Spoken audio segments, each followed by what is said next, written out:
Health minister గారు.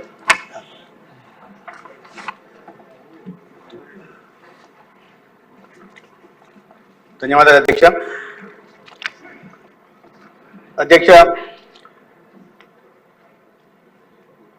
Doctor YSR ఆరోగ్య విశ్వవిద్యాలయం పేరు మార్పు చేస్తూ దాన్ని డాక్టర్ ఎన్టీఆర్ ఆరోగ్య విశ్వవిద్యాలయంగా మారుస్తూ బిల్లు ప్రవేశపెట్టడం జరిగింది. అధ్యక్ష, 1986లో ఈ రాష్ట్ర ప్రజల ఆత్మగౌరవం నాటి ముఖ్యమంత్రి గౌరవనీయులు దివంగత ఎన్టీ రామారావు గారు వైద్య, దంత, నర్సింగ్ అదేవిధంగా పారామెడికల్ కోర్సులన్నింటినీ ఒక గొడుగు కిందికి తీసుకొచ్చి ఈ రాష్ట్రంలో విద్యార్థులకి ఒక నాణ్యమైన ఆరోగ్య సేవలను అందించాలనే ఒక సదుద్దేశంతో ఆనాడు యూనివర్సిటీ ఆఫ్ హెల్త్ సర్వీసెస్ని స్థాపించారు. వారి ముఖ్య ఉద్దేశం ఒక నాణ్యమైన వైద్య విద్యని అందించే క్రమంతో పాటు విద్యార్థుల సేవాభావాన్ని, సమాజం పట్ల అంకిత భావాన్ని ఏర్పడేలా చేస్తూ వాళ్ళలో సామాజిక స్పృహని, బాధ్యతను కూడా పెంపొందింపజేస్తూ ఒక నాణ్యమైన విద్యార్థులను తయారు చేయడం,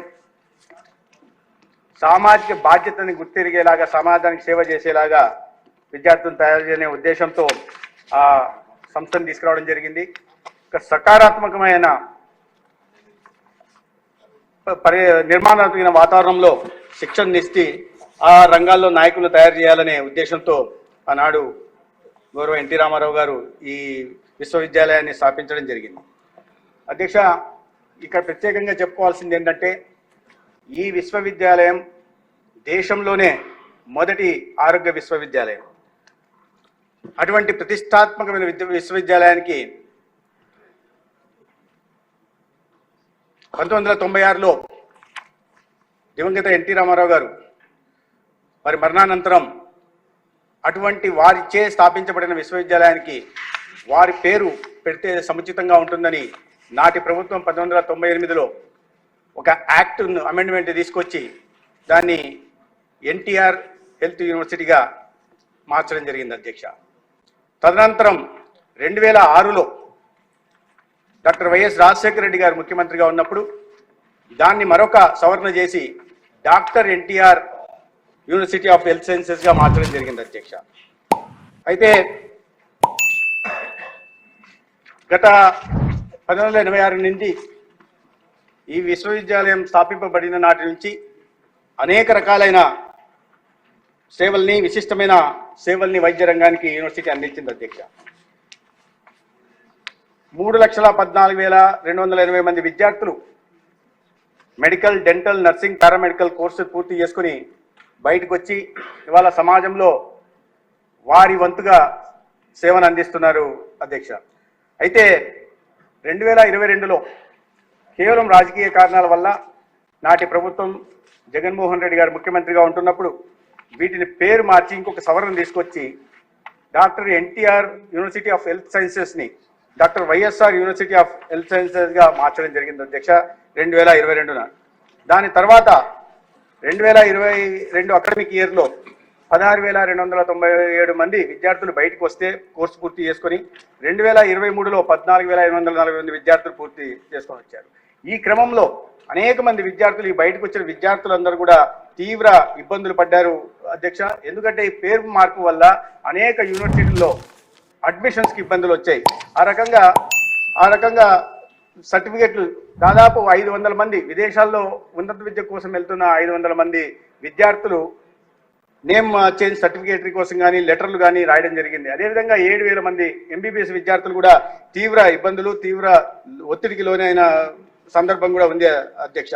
అనేక యూనివర్సిటీల్లో అప్లికేషన్లు కూడా అడ్మిషన్ ఈ పేరు మార్పు కారణంగా, తేడాల కారణంగా, సర్టిఫికేట్లో తేడాల కారణంగా అప్లికేషన్లు కూడా తిరస్కరించబడ్డాయి అధ్యక్ష. ఇవన్నీ కాక కన్ఫ్యూజన్ కూడా క్రియేట్ అయింది. అక్కడ సిబ్బందిలో కానీ ఇతర యూనివర్సిటీల్లో కానీ కన్ఫ్యూజన్ కావడం, అనేక అనుమానాలు రేకెత్తించబడి కూడా అసలు ఈ సర్టిఫికేట్ దొంగ సర్టిఫికేటా ఒరిజినల్ సర్టిఫికేటా అని అనుమానాస్పదంగా విదేశాల్లో అడ్మిషన్ కోసం వెళ్ళిన విద్యార్థులను చూసే పరిస్థితి కూడా ఈ పేరు మార్పు కారణంగా కలిగింది అధ్యక్ష. దాంతో విద్యార్థుల తల్లిదండ్రులు కూడా తీవ్రమైన ఒత్తిడికి లోనయ్యారు. విద్యార్థుల్లో తీవ్రమైన వ్యతిరేకత కూడా దీని కారణంగా జరిగింది. ఒక అస్తిత్వాన్ని కూడా ఏదైతే ట్రెడిషను ఐడెంటిటీ ఏదో ఉండిందో దాన్ని కూడా కోల్పోయే పరిస్థితి యూనివర్సిటీకి కలిగింది అధ్యక్ష. అంతర్జాతీయంగా నేను చెప్పినట్టుగా అనేక మంది విద్యార్థులు ఇబ్బంది పడ్డారు. వాళ్ళ తండ్రులు కూడా తీవ్రమైన ఒత్తిడి జరిగింది. అదేవిధంగా ముఖ్యంగా స్టాచ్యుటరీ బాడీలు ఏదైతే ఉన్నాయో మెడికల్ కౌన్సిల్ ఆఫ్ ఇండియా కానీ లేదా నేషనల్ మెడికల్ కమిషన్ కానీ లేదా డెంటల్ కౌన్సిల్ ఆఫ్ ఇండియా కానీ లేదా central council for Indian system of medicine కానీ లేదా ఇండియన్ నర్సింగ్ కౌన్సిల్, ఇటువంటివి అన్ని కూడా 2006 నుంచి కూడా doctor NTR university of health services పేరుతోనే సర్టిఫికేట్లు ఇస్తా వచ్చాయి అధ్యక్ష. దాని తదనంతరం ఈ పేరు మార్పును చాలా స్టాట్యుటరీ బాడీస్ గుర్తించకపోవడం వల్ల కూడా చాలా ఇబ్బందులు పడ్డారు అధ్యక్ష. ఇవన్నీ ఒక ఎత్తు అయితే ఎన్టీఆర్ అనేది ఒక బ్రాండ్ అధ్యక్ష. ఈ రాష్ట్రంలో ప్రతి ఒక్కరికి తెలుసు ఎన్టీఆర్ గారు ఈ రాష్ట్రానికి చేసిన సేవలు ఎటువంటిది అనేది. ఎన్టీఆర్ గారు అంటేనే ఒక తెలుగు జాతి ఆత్మగౌరవానికి ప్రతీకగా కూడా అందరు చూస్తుంటారు అధ్యక్ష. మడమ తిప్పని ఆయన నేజానికి ఆయన చిరునామాగా నిలిచారు. నీతి నిజాయితీకి కూడా నిలువెంతు సంతకంగా నిలిచిన విషయం కూడా మన అందరికీ తెలుసు. కేవలం నీతి నిజాయితీతో పరిపాలన అందించడమే కాకుండా పేదలకి స్వావలంబన సాధికారతను కల్పించడం కోసం ఆయన చేసిన ఉచిత బియ్యం, అప్పట్లో 2 రూపాయలకి బియ్యం ఇవ్వడం కానీ లేదా పేదలందరికీ కూడా ఇల్లు నిర్మించే కార్యక్రమాన్ని కూడా వారు శ్రీకారం చుట్టిన విషయం అందరికీ తెలుసు. అటువంటి మహనీయుడు ఎన్టీ రామారావు గారు పేరు మార్చాలనే నిర్ణయంలో ఔచిత్యం ఏంటో నాకు అర్థం కాదు. ఇదే కాదు, ఇటువంటి అనేకమైన విద్యా సంస్థలు తెచ్చారు అధ్యక్ష. ఇక్కడ నేను ప్రత్యేకంగా చెప్పాల్సి ఉంది. 1987లో గవర్నమెంట్ మోడల్ రెసిడెన్షియల్ పాలిటెక్నిక్ కాలేజీల పేర్లతో ఎన్టీ రామారావు గారు 4 కాలేజీలు తీసుకొచ్చారు. దాంట్లో ఏంటంటే 90% రిజర్వేషన్ ఉంటుంది. దిగువ మధ్యతరగతి లేదా పేద కుటుంబాల నుంచి వచ్చిన వాళ్ళకి అక్కడ ఉచితంగా సాంకేతిక విద్యను అందించే విధానం కోసం తీసుకొచ్చారు అధ్యక్ష. దాంట్లో క్యాల్కులేటర్లు కానీ మినీ డ్రాఫ్టర్లు కానీ లేదా యూనిఫామ్లు కానీ లేదా ఉచిత లాడ్జింగ్ బోర్డింగ్ కానీ లేదా సెలవుల్లో ఇంటికి వెళ్తుంటే ఛార్జీలు ఇవ్వడం కానీ చేశారు. అటువంటి కాలేజీలో ఒక మదనపల్లి కాలేజీ నుంచి వచ్చిన విద్యార్థిని నేను అధ్యక్ష. ఇవాళ అంటే నేను ఎందుకు చెప్తున్నానంటే విద్యారంగంలో వారు తీసుకొచ్చిన సంస్కరణ కారణంగా నాయకులు ఆ రంగాల్లో నాయకులు తయారు చేశారనే విషయాన్ని నేను ఇక్కడ చెప్పదలుచుకున్నాను. ఆ మదనపల్లి కాలేజీలో చదివిన వాడిని ఇవాళ నేను ఇక్కడ దాకా రాగలిగానంటే అది ఎన్టీఆర్ గారి చలివే అని నేను ఏమాత్రం సంశయం లేకుండా చెప్పగలను అధ్యక్ష. అటువంటి ఎన్టీఆర్ గారి పేరు మార్చడంలో ఔచిత్యం ఏంటో అర్థం కాదు. పోనీ వైఎస్ రాజశేఖర రెడ్డి గారే దానికి డాక్టర్ ఎన్టీఆర్ యూనివర్సిటీగా పేరు మార్చారు. దీని పేరు మార్చి వైఎస్ రాజశేఖర రెడ్డి గారి పేరు పెట్టడం వల్ల రాజశేఖర రెడ్డి గారికి జరిగిన గవర్నమెంట్ కూడా నాకు అర్థం కాదు అధ్యక్ష. ఇటువంటిది ఇంకోటి కూడా జరిగింది అధ్యక్ష. ఏదైనా ఒక పథకం ఫలానా ముఖ్యమంత్రి ఫలానా నాయకుడు ముఖ్యమంత్రిగా ఉన్నప్పుడు ఏదో తీసుకొచ్చినప్పుడు వాళ్ళ పేరు పెట్టడంలో అర్థం ఉంది అధ్యక్ష. కానీ కడప జిల్లా గురించి కూడా ప్రస్తావించారు అధ్యక్ష.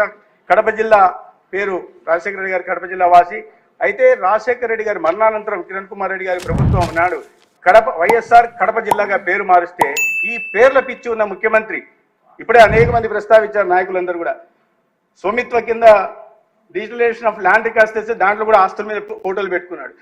అది కాక పేర్ల పిచ్చి ఒకటి అధ్యక్ష. ఈ పేర్ల పిచ్చిలో సర్వే రాళ్ల మీద అన్నిటి మీద పెట్టుకున్నారు. ఈ పేర్ల పిచ్చి కారణంగా కడప జిల్లాకి ఒక ప్రాశస్తం వైశిష్టత ఉంది, చారిత్రక నేపథ్యం ఉంది అధ్యక్ష. దాని పేరు గడప, తొలి గడప. కలియుగ స్వామి వెంకటేశ్వర దగ్గరికి వెళ్ళాలంటే అంత దూరం వెళ్ళలేని భక్తులు కడపలో వెంకటేశ్వర స్వామిని దర్శించుకుంటే అక్కడికి వెళ్తే ఎంత పుణ్యం లభిస్తుందో అంత పుణ్యం లభిస్తుందనే ఉద్దేశంతో దానికి తొలి గడపగా పేరుంటే క్రమేణా దానికి కడపగా మారింది. అటువంటి చారిత్రక నేపథ్యం వైశిష్టత ఉన్న పేరు పూర్తిగా మార్చేసి డాక్టర్ వైఎస్ఆర్ జిల్లాగా చేశారు అధ్యక్ష. దీంట్లో ఔచిత్యం ఏందో ఎవరికి అర్థం కాదు. దానివల్ల రాజశేఖర రెడ్డి గారికి గౌరవం పెరిగిందా లేదా వెంకటేశ్వర స్వామికి గౌరవం తగ్గిందా అనేది ఆయన సభలో ఉంటే చెప్పాల్సిన అవసరం ఉందని.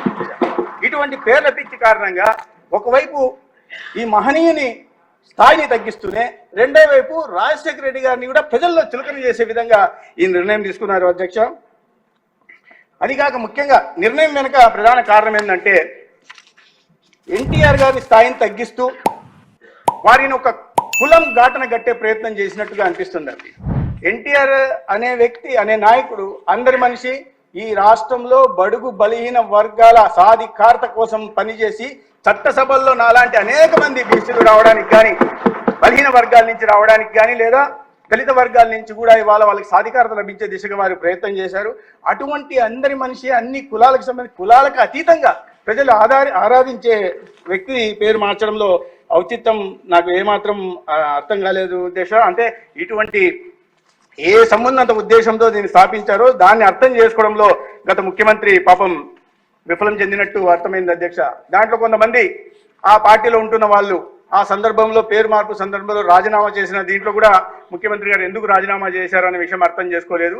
నేను పేర్లు తీసుకోదలుచుకోలేదు కానీ అధ్యక్ష, ఎన్టీ రామారావు గారి కుటుంబ సభ్యులుగా చెప్తున్న వాళ్ళు ఈ యూనివర్సిటీకి ఎన్టీ రామారావు గారి పేరు సముచితం ఉన్నప్పుడు ఆ పేరు తొలగించినప్పుడు ఇంకా ఆ మోచేతి నీళ్లు తాగుతూ అదే పార్టీలో ఉంటూ ఉన్నారు అధ్యక్ష. అంటే ఎన్టీఆర్ గారి మీద కుటుంబ సభ్యులకి ఏ మాత్రం గౌరవం ఉందో మనం అర్థం చేసుకోవాల్సిన పరిస్థితి ఉంది. పేరు తెచ్చుకోవాలి. ఈనాడు కూడా అదే పార్టీలో వైఎస్ఆర్సీపీ పార్టీలోనే ఉంటున్నారు అధ్యక్ష. ఆ పేరు నేను చెప్పదలిగాను కానీ సమాజం మాత్రం దీన్ని గుర్తించాలి. అటువంటి మహనీయుని గురించి ఆ మహనీయుని పేరు చెప్పుకొని పబ్బం గడుపుకుంటున్న వ్యక్తులు పేరు మార్పు సందర్భంగా కనీస నిరసన తెలుపకపోవడం అనేది ఎన్టీ రామారావు గారి అవమానంగా నేను భావిస్తాను అధ్యక్ష. అందుకే ఇటువంటి ఈ తప్పును సరిచేయాల్సిన అవసరం ఉంది. విద్యార్థుల ఇబ్బందులు కూడా తొలగించాల్సి ఉంది. తెలుగువారి ఆత్మ గౌరవాన్ని కూడా నిలబెట్టాల్సిన ఉంది. ఏ బ్రాండ్ అయితే ఆంధ్రప్రదేశ్ చూస్తుందో ఎన్టీ రామారావు గారి, నందమూరి తారక రామారావు గారి బ్రాండ్ని, ఆ బ్రాండ్ని మళ్ళీ నిలబెట్టాల్సి ఉంది. తెలుగు జాతి ఉన్నతి కోసం, బడుగు బలహీన వర్గాల అభ్యున్నతి కోసం పరిశ్రమించిన ఎన్టీఆర్ గారికి నిజమైన నివాళి మళ్ళీ వారి పేరును వారి చేత వారి కాలంలో స్థాపించబడిన విశ్వవిద్యాలయానికి మరీ వారి పేరు పెట్టడం అనేది సముచితమైంది. వారికి నిజమైన మనం ఘటించే నిజమైన నివాళిగా నేను భావిస్తున్నాను. ఈ సందర్భంగా అటువంటి నిర్ణయం తీసుకున్న రాష్ట్ర ప్రభుత్వాన్ని, గౌరవ ముఖ్యమంత్రి వాళ్ళని నేను అభినందిస్తూ ఈ గౌరవ సభ్యులను కూడా ఈ బిల్లును సమర్థించాల్సిందిగా కోరుకుంటూ, విద్యార్థుల సమస్యలను కూడా సరిచేయాల్సిన అవసరం ఉంది కాబట్టి దీని మీద సముచిత నిర్ణయం చేసుకుని సమర్థించాల్సిందిగా కోరుకుంటున్నాను అధ్యక్ష. ధన్యవాదాలు.